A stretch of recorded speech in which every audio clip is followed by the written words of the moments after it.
hablar Gracias. ahora de salud, porque también es importante. Me acompaña la doctora María Sabina Achum. Ella es médica oncóloga del Programa Nacional de Cuidados Paliativos y vamos a hablar sobre el uso racional de medicamentos controlados.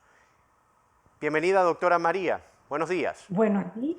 ¿Qué son los Buenos días. ¿Cómo medicamentos? están? Muy bien, doctora, gracias por acompañarnos. ¿Y qué son esos medicamentos de uso controlado para que podamos entender todos? Gracias por concedernos este espacio. Los medicamentos controlados sirven para tratar síntomas como el dolor severo a moderado. Esos son los opioides. Ciertas convulsiones son los barbitúricos como el fenobarbital, los trastornos de ansiedad como las benzodiazepinas, algunos trastornos de atención que parecen algunos niños, que esos son los psicoestimulantes. Todos esos son medicamentos controlados, pero pasa que esos medicamentos actúan sobre el sistema nervioso central. Y por eso, a lo largo de la historia de la humanidad, son desviados para fines recreacionales, no lícitos y para la autoagresión. Por eso, ese tipo de medicamentos tiene su ley específica para su uso, que en Panamá es la ley número 14. El Ministerio de Salud tuvo la iniciativa de reglamentar esta ley mediante un decreto que data de junio del 2018. Sin embargo, aún hay una cierta confusión entre el público sobre el uso debido de los medicamentos controlados. Esta ley incluye la educación. Se ha formado un grupo de estudio de sustancias controladas en la que participamos médicos, enfermeras, farmacéuticos, todos con la finalidad de educar entre nosotros mismos al personal de salud y al público en cuanto a sus deberes y derechos. Tenemos la obligación de tener estos medicamentos para los pacientes que lo necesitan. Y esta ley aumenta su accesibilidad, pero a la vez evita el desvío hacia un uso indebido. Y esa es nuestra campaña. Sí, Hay medicamentos para tratarlo a usted, estimado paciente, pero tiene su uso reglamentado. pero doctora, hay en algunas ocasiones donde se señala, hay falta de medicamentos, vamos, no voy a mencionar ninguno, pero eso también puede ser que las personas busquen la manera de abastecerse más de medicamentos y esto perjudica también a otros pacientes cuando le hace falta entonces. Ejemplo específico para abordar ese importante tema. Yo ayudo al Programa Nacional de Cuidados Paliativos. Todos los años hay una corte. Contamos a cada paciente que atiende el programa. En Panamá son más o menos 5.000 pacientes. Todos los años el MINSA y la Caja del Seguro Social compran los medicamentos que te van a utilizar ese año para cada uno de nuestros pacientes. Estamos hablando de una persona que tiene, digamos, una metástasis ósea y mucho dolor. El medicamento está en la farmacia. El medicamento lo receta un médico a una dosis por un tiempo y por un periodo y por una razón específica. Ese medicamento son para ese paciente. Esta campaña es, usted que es paciente no comparta sus medicamentos con otra persona. Esa receta usted guárdela, esa receta llévesela al farmacéutico. El farmacéutico la revisa y si tiene alguna duda, el mismo farmacéutico se comunica con el médico para aclarar cualquier situación. Esa es la campaña. Medicamentos hay, pero debemos promocionar su uso racional. Bien, doctora, la ketamina, ¿Es un medicamento controlado? Todos los medicamentos que son opioides, que actúan sobre el sistema nervioso central, y algunos que sirven para atender ciertos tipos de convulsiones, deben llevar una receta especial para ser controlados en cuanto a su venta, a su distribución, a su administración. Ese es el mensaje de todos los medicamentos controlados, incluso aquel que usted me menciona. Ok, porque también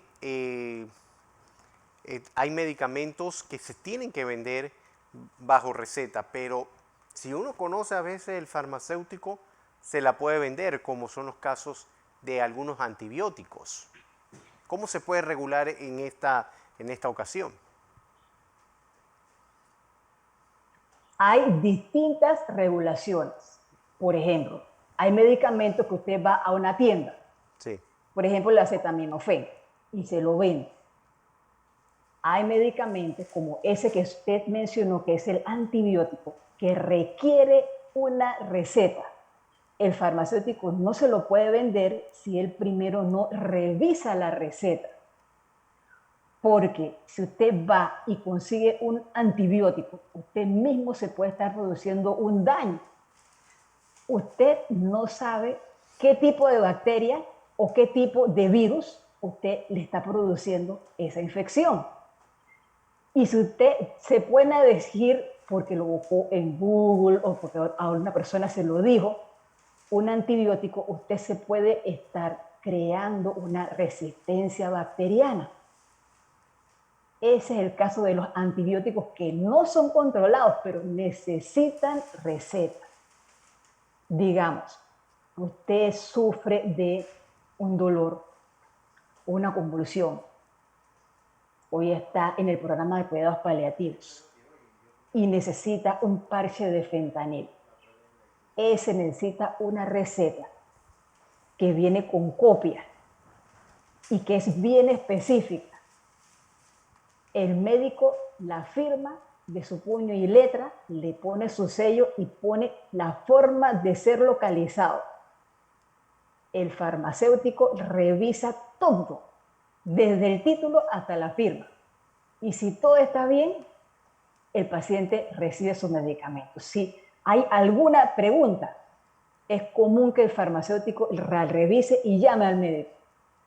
Es común que la enfermera, cuando recibe una orden, llame al médico. Eso es una comunicación entre nosotros. Y queda una copia para el Ministerio de Salud que todos los años hace un inventario de cuánto entró y cuánto salió para evitar el desvío ilegal. Bien, doctora María, ¿el cannabis o sus derivados entran en esta fase de medicamentos controlados? Ese es un tema muy reciente que nos toca a nosotros, los que estamos en la Comisión de Medicamentos Controlados, porque el cannabis durante la historia de la humanidad se ha empleado para el tratamiento de las náuseas, como un estimulante, como un relajante, pero el cannabis tiene ciertos componentes que son medicinales. En otras palabras, la misma plantita. Usted no puede tener una planta porque si usted coge una hoja, usted no sabe a ciencia cierta cuánto de esa hojita es medicamento. Todos los medicamentos en todo Panamá pasan por una serie, un proceso de estudio donde el farmacéutico, el químico, investiga cuánto de eso sirve para tal función. Entonces, hay que tener claro que el cannabis, hay muchos componentes, el cannabidiol y otros componentes que tienen propiedades farmacológicas, pero lo que no se quiere es que la gente crea que la hoja es inocua. Ella puede actuar sobre el sistema nervioso central y ser incluso mortal. Es por eso que, doctora, también para el uso del cannabis se va a necesitar la autorización de un médico o la venta a través de receta en el país, o también con carné. Eso está en discusión en el Ministerio de Salud. Ahorita mismo el tema es las benzodiazepinas, que tenemos un grave problema porque la gente se automedica, se empiezan a subir la dosis, empiezan a ir donde un médico, donde otro. Entonces, la actual actividad educativa versa en cuanto a las benzodiazepinas, los opioides y los barbitúricos. Bien, doctora María Sabina Chu, médica oncóloga, gracias por estar con nosotros esta mañana hablando sobre el uso racional de los medicamentos controlados y la importancia también de por qué utilizarlo con un objetivo muy particular y de manera adecuada, doctora.